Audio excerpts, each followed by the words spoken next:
क्या आप जानते हैं कि इस प्रधानमंत्री केयर्स पीएम केयर्स में हम कोरोना संकट को लेकर अपना योगदान दे रहे हैं, उसकी किसी तरह की कोई जवाबदेही नहीं है, उसका किसी तरह का कोई ऑडिट नहीं होगा।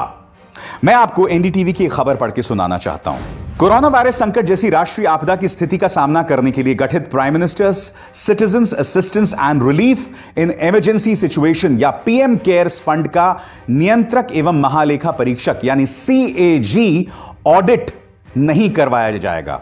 सूत्रों ने शुक्रवार को एनडीटीवी को यह जानकारी दी। सीबीआई कार्यालय के सूत्रों ने कहा, चूंकि यह फंड व्यक्तियों और संगठनों के दान पर आधारित है, इसीलिए हम इसकी जांच नहीं कर सकते। आगे क्या है, इस पर गौर कीजिएगा। 28 मार्च को कैबिनेट द्वारा गठित पीएम केयर्स ट्रस्ट के प्रधानमंत्री नरेंद्र मोदी चेयरपर्सन और वरिष्ठ कैबिनेट सदस्य ट्रस्टी हैं। सीएजी के एक वरिष्ठ अधिकारी ने कहा कि जब तक ट्रस्टी हमसे ऑडिट करने के लिए नहीं कहेंगे, हम खातों का ऑडिट नहीं करेंगे। रिपोर्टों के मुताबिक सरकारी सूत्रों ने कथित तौर पर कहा है कि ट्रस्टियों द्वारा नियुक्त पीएम केयर्स फंड का स्वतंत्र लेखा परीक्षकों द्वारा ऑडिट किया जाएगा। दो मुद्दे, इंडिपेंडेंट लोग, स्वतंत्र लोग इसका ऑडिट करेंगे। अब ये कौन है अभी तक स्पष्ट नहीं है। यही नहीं, क्या कहा कि जब तक ट्रस्टी हमसे नहीं करेंगे, और ट्रस्टी कौन है? प्रधानमंत्री नरेंद्र मोदी चेयरपर्सन और वरिष्ठ कैबिनेट सदस्य ट्रस्टी हैं।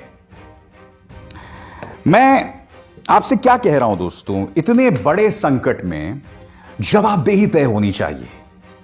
आपने अचानक 4 घंटे का वक्त दे दिया और देश को लॉकडाउन कर दिया।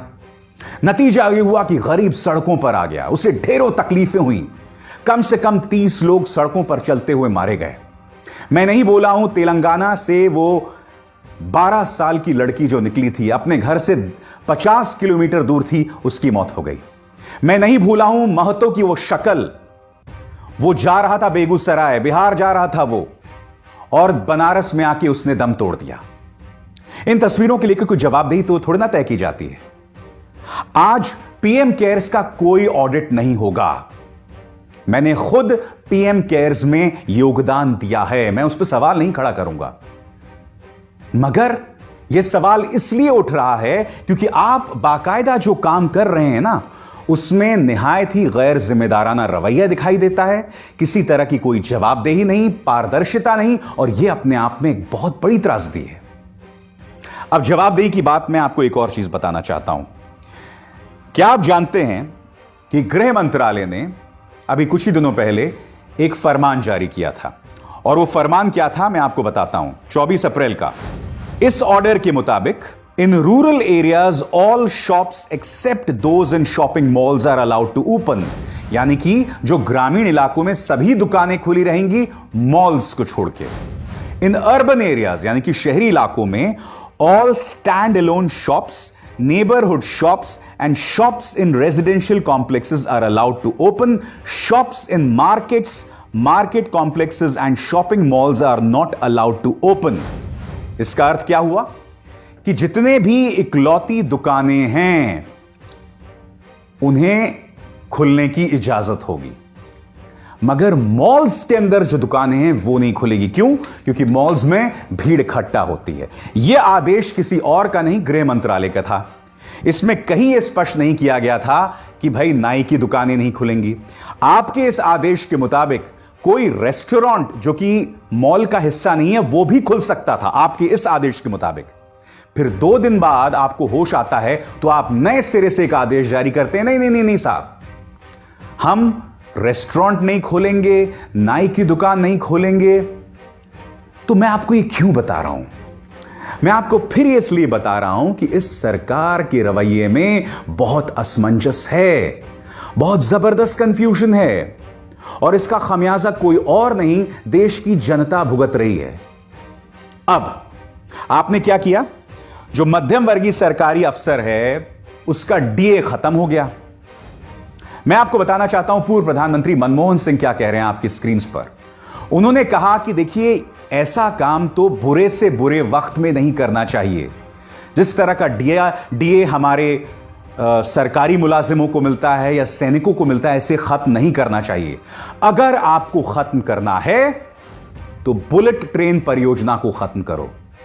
इसके अलावा आप जो पूरा सौंदर्यकरण कर रहे हैं ना राजपथ का, उसे खत्म करो। इन्होंने क्या किया था, अब तक बुलेट ट्रेन परियोजना को बंद नहीं किया। दूसरी बात, जो पूरा राष्ट्रपति भवन से राजभवन का जो पूरा हिस्सा है, इसके सौंदर्यकरण की जो ऐलान है, इन्होंने कोरोना संकट के बीचों बीच किया था, जिसमें करीब 20,000 करोड़ रुपए के आसपास खर्च होंगे। इसका ऐलान उन्हें उस दौरान किया था। इसे खत्म नहीं करेंगे। आप क्या करेंगे, सरकारी मुलाजिमों का डीए खत्म करेंगे। क्या है आपकी प्राथमिकताएं, बताइए ना मुझे। मैं आपसे यही तो जानना चाहता हूं कि क्या कोई जवाबदेही है यह सरकार जो करती है उसके कदमों को लेकर, उसके एक्शंस को लेकर किसी तरह की कोई जवाबदेही है? और क्या यह सवाल बतौर जनता आपको नहीं उठाना चाहिए? या आप इस बात को लेकर खुश हैं कि प्राइम टाइम आपका जो मनोरंजन है वो कोरोना संकट में भी हिंदू मुसलमान करके कर रहा है, तबलीग जमात को लेकर देकर कर रहा है? वाकई अपने आप में बहुत दुखद बात है दोस्तों। जवाबदेही न के बराबर है और सत्तारूढ़ भारतीय जनता पार्टी के नेता इस तरह से गैर जिम्मेदाराना रवैये का परिचय दे रहे हैं। आपको शर्म आनी चाहिए। बेबाक में बस इतना ही। मेरी आप सबसे अपील कि ज्यादा से ज्यादा इस कार्यक्रम को शेयर करें और द लाइव टीवी को सब्सक्राइब करने के साथ साथ वो बेल आइकन जरूर दबाएं, ताकि जैसे ही मैं कोई शो करूं सीधे आपके मोबाइल फोन्स तक पहुंच जाए। नमस्कार। द लाइव टीवी, सच सबसे आगे।